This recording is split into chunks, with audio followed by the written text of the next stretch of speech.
Hey, I'm Sandy. And I'm Andy. And today we are going to be talking to you about how to build a rectangular fire pit, so stay tuned.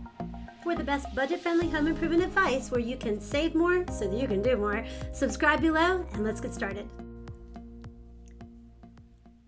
Today I asked my sweet Andy to join me because he was my co-builder in how to build a rectangular fire pit. We built ours 4 years ago, and I asked him to help me pick the design.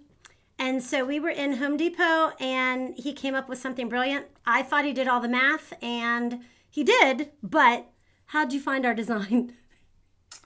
By cruising around Home Depot. And they had designs to choose from. So we liked the square one that they had. With It was like big chunky bricks. a simple flyer that gave you this, and this, go buy it. And we did. There was no huge math involved. It cost us about $150.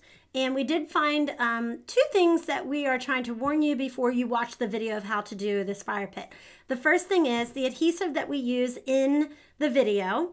He recently, when he went back to the store to buy the 6 replacement parts, the replacement bricks that we needed, found the tube and read the back. And what did it specifically say? It looked like I was on the right track. It said it was landscaping adhesive and it's good for brick and block and concrete. But what I noticed is it says do not use on fire pits.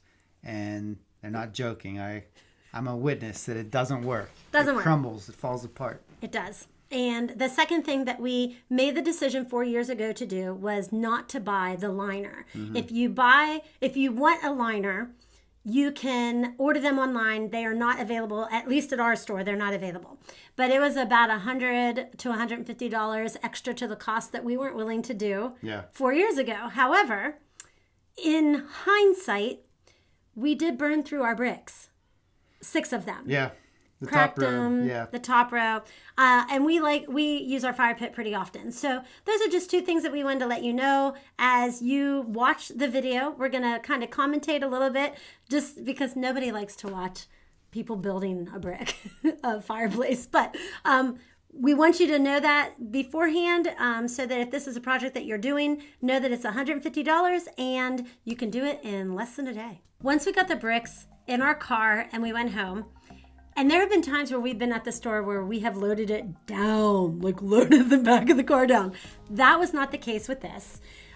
We lined them up according to the size, as you'll see the stack that we have, so that it would just make it easier. Now, the ground where we chose to have it already had a foundation of gravel, but it also had we never had to tamp it down or anything like that. No. It was already... It was just a gravel pit. We did have a fire pit there earlier, a cheap one.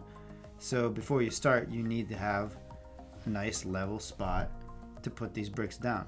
If somebody did have to level their land, or would they have to cut the grass out and do a layer of gravel and sand? Is there a prep that you do have to do if you're going to do a fire pit? I wouldn't do it right on grass.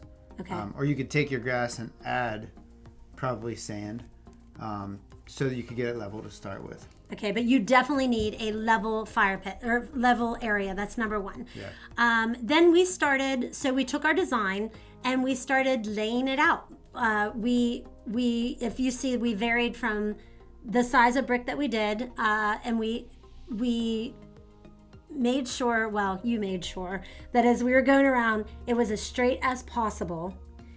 And as we went around the 3 corners and came back to meet the end, that's when you kind of can see that we are out of square. So the only tools that you did bring out for this project were...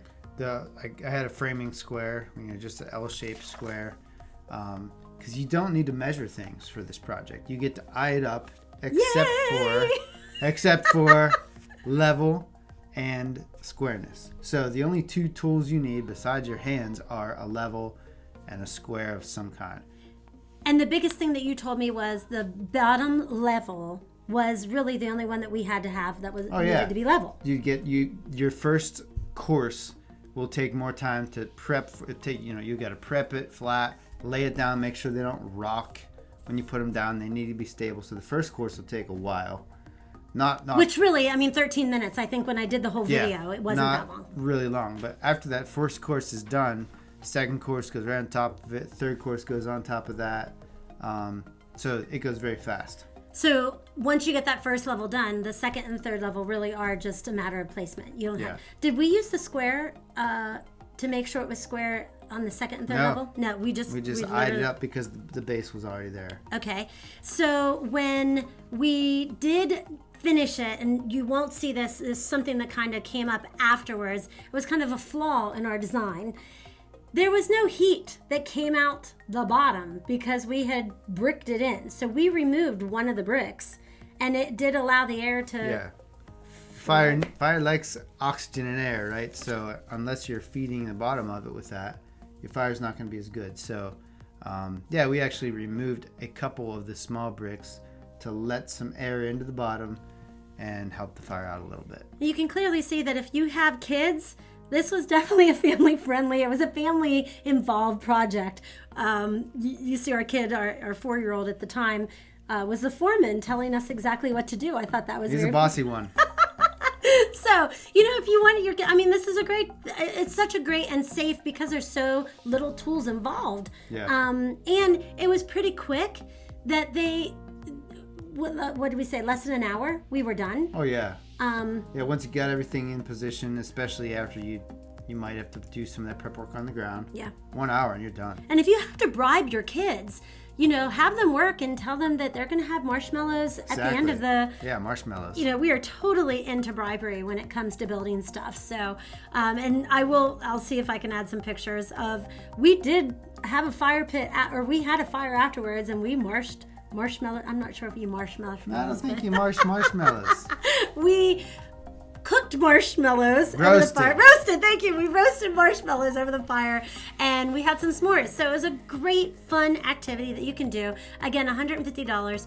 At the end, we are going to show you the picture of what it was 4 years ago and what it is now.